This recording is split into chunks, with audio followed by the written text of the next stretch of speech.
இப்போ வந்து பாத்தீங்கன்னா ஏப்ரல் 19 வந்து பாத்தீங்கன்னா பார்லிமெண்ட் எலெக்ஷன் வருது. பார்லிமெண்ட் எலெக்ஷன் வந்து மக்களவை தேர்தல், லோக்சபான்னு சொல்லுவோம்.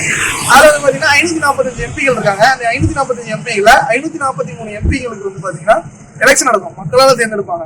பிரசிடென்ட் வந்து 2 பேரும் தேர்ந்தெடுப்பாங்க. அந்த தேர்தல்லாம் வந்து பாத்தீங்கன்னா ஏப்ரல் 19 இந்த மந்த் நடக்குது. இதுல வந்து பாத்தீங்கன்னா மக்கள் வந்து எந்த அளவுக்கு வந்து ஒரு விழிப்புணர்வு அவேர்னஸா வந்து ஓட்டு வாக்களிக்கிறாங்க அப்படிங்கிறதுக்காக நம்ம தமிழ்நாட்டை பொறுத்தவரைக்கும் இரு கட்சிகளுக்கு வாக்களிக்கிறாங்க. அது வந்து கட்சிக்காக வாக்களிக்கிறாங்களா, இல்ல வந்து வாக்குறுதி கொடுத்து அதை நிறைவேற்றுவதற்காக வாக்களிக்கிறாங்களா, இல்ல பார்லிமெண்ட் எலெக்ஷன் இது வந்து பாத்தீங்கன்னா ஒரு பிரதமருக்கான தேர்தல் அப்படின்னு சொல்லி இது வந்து 545 எம்பிகளை கொண்ட தேர்தல். இது வந்து ஒரு விழிப்புணர்வோட வந்து ஒரு பார்லிமெண்ட்னா என்ன அப்படின்னு தெரிஞ்சுக்கிட்டு மக்கள் வாக்களிக்கிறாங்க அப்படின்னு வந்து ஒரு அரசியல் விழிப்புணர்வுக்காக இந்த வீடியோ. எலெக்ஷன் எதுக்காக? பாராளுமன்றம் மத்திய அரசுக்கான எலெக்ஷன்.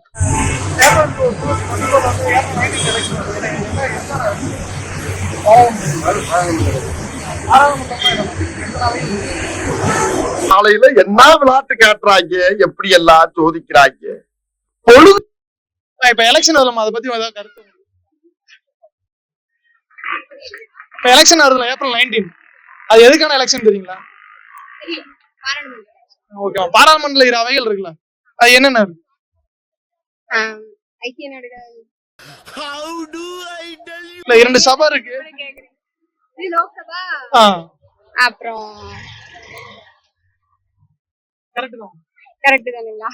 லோக்சபா, ராஜ்யசபா, லோக்சபா இருக்கு. ராஜ்யசபால எத்தனை எம்பி இருக்கா, லோக்சபால எத்தனை எம்பி? இல்ல மேம், சரி நான் செவனே தானா போய்க்கிருந்தேன், யாரு வம்பு தும்புக்காச்சும் போனா எலெக்ஷன் எதுக்கான எம்பி எலெக்ஷன் எதுக்கான எலெக்ஷன்? நல்ல எலெக்ஷன், இது வந்து நம்ம கான்ஸ்டிடியூஷன்ல நம்ம டெல்லி போய் நம்ம வந்து போய் நம்ம தமிழ்நாட்டுக்கு நல்லது செய்யணும். உறுப்பினர்கள் வந்து நல்லது செய்வாங்க. நாளே வந்து ஜெயிச்சு போற இடத்துல தான்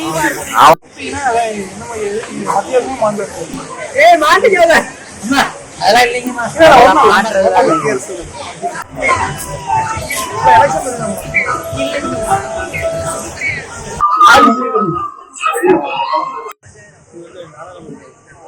ஏப்ரல் 19 வந்து எலெக்ஷன் என்ன எலெக்ஷன் தெரியல. எல்லாம் மக்களுக்காக தான். இல்ல மத்திய அரசு எலெக்ஷனா மாநில எலெக்ஷன்?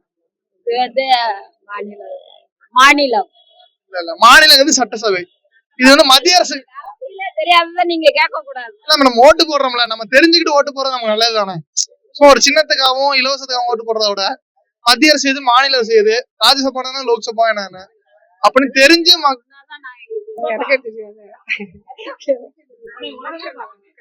இல்ல கட்சி ரீதியா நம்ம அப்படிங்களா?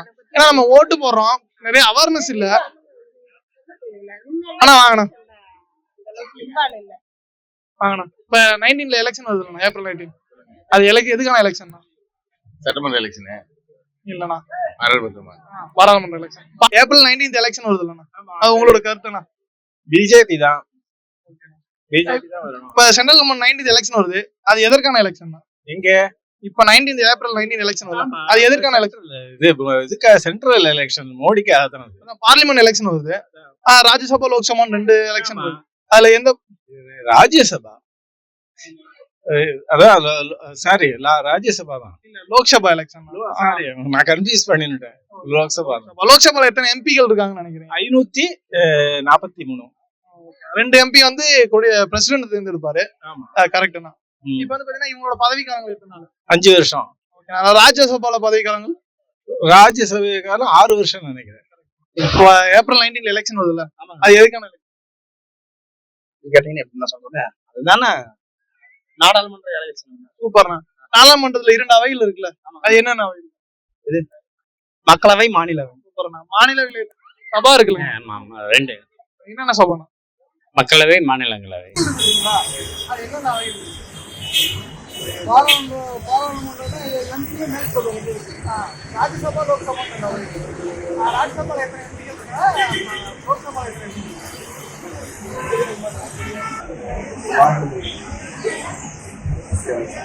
ராஜ்யசபா, லோக்சபா. லோக்சபால எத்தனை எம்பி இருக்கு, ராஜ்யசபால எத்தனை எம்பி இருக்கு? இப்ப நான் நடக்க போறது ராஜ்யசபா லோக்சபா? லோக்சபால எத்தனை எம்பி இருக்கும் சார்? தமிழ்நாட்டுல மொத்தம் எத்தனை எம்பி இருக்கும்?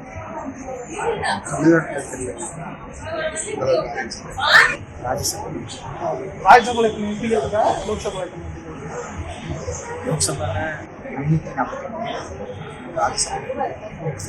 லோக்சபால வந்து பாத்தீங்கன்னா 546. ரெண்டு வந்து குடியரசுத் தலைவர் அவங்களால வந்து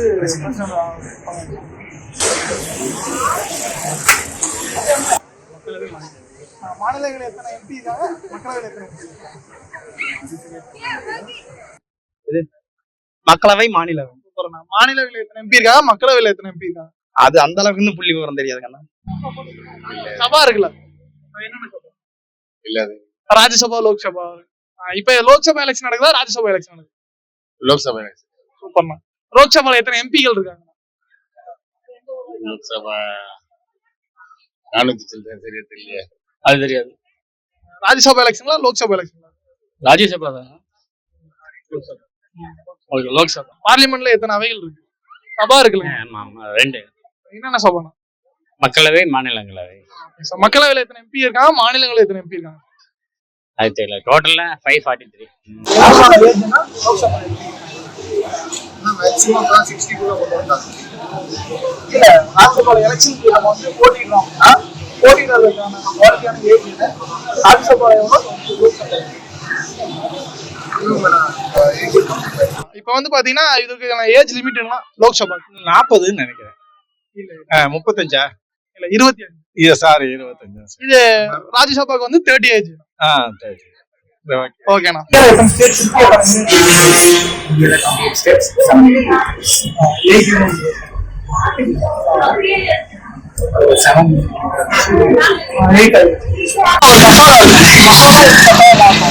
லோக்சபால வந்து ராஜ்யசபா, ராஜ்யசபால வந்து குடியரசுத் தலைவர், குடியரசுத் தலைவர் பார்லிமெண்ட்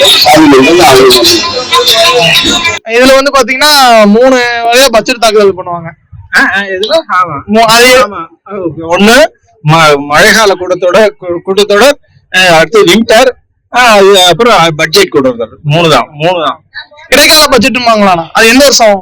இடைக்கால இது அந்த 5 வருஷம் முடியிற சமயத்துல இடைக்கால பட்ஜெட் வரும். அதுக்கப்புறம் நியூ பட்ஜெட். இனிமே அவங்க ஜெயிச்சு வந்தப்பறம் ஒரிஜினல் பட்ஜெட்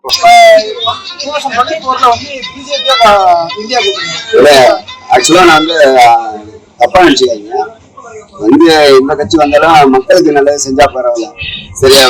அது வந்து இந்த காலத்துல பாத்தீங்கன்னா வாஜ்பாய் காலத்துல வந்து பாத்தீங்கன்னா அதிகமா வந்து அவங்க பிஜேபி இருந்தப்ப வந்து காங்கிரஸ் தான் வின் பண்ணிட்டு இருந்தாங்க.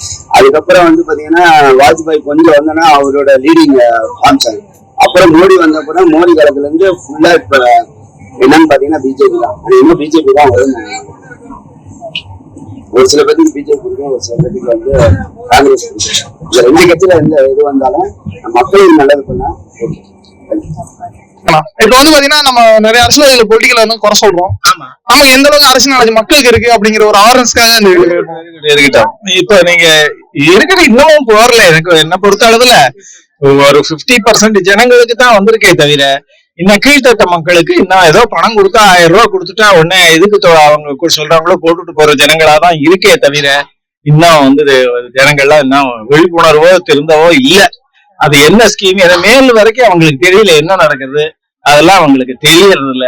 ஏதோ சரிதான் 1000 ரூபாய் கொடுத்தாங்களா ஏதோ போட்டு போவோங்கிறதுனால தான் இருக்கு. நான் பேட்டி எடுக்கும்போது பாத்தீங்கன்னா 99% வந்து மக்களுக்கு வந்து யாருக்குமே வந்து எந்த ஒரு அவேர்னஸ் இல்ல. ஏதோ எலெக்ஷன் வருது ஓட்டு போறோம் அப்படிங்கறத மக்கள் ஓட்டு போறாங்களே தவிர அவ்வளவு சொல்லல. நான் கொஞ்சம் இது பண்ணி சொன்னேன். 50%ன்னு சொல்லி வச்சேன். நிறைய பேருக்கு ஏதோ சரிதான் வாயில வந்து சொல்றாங்களே தவிர இன்னும் ஒரு ஜனநாயக நாடு இந்தியானா என்னன்னே தெரியல அவங்களுக்கு. நிறைய பேர் அதுவும் கூலியா இருக்கிறவங்களுக்கு எல்லாம் தெரியவே இல்லை பாவம். என்ன மோடியோட எவ்வளவு ஸ்கீம் வந்திருக்கு. இது ஏதோ மைக்கு பிடிக்க சொல்றாங்க, கேட்டுட்டு கும்பலுக்கு 250 ரூபா 300 ரூபா கொடுத்த உடனே அந்த கும்பல் வாங்கிட்டு போறவங்க குஸ்கா புட்லத்துக்கும் இந்த பிரியாணிக்கு தான் வந்துட்டு போறாங்களே தவிர இன்னும் விழிப்புணர்வு வரல என்ன பொறுத்த அளவுல இல்ல. ஓகே, நன்றி.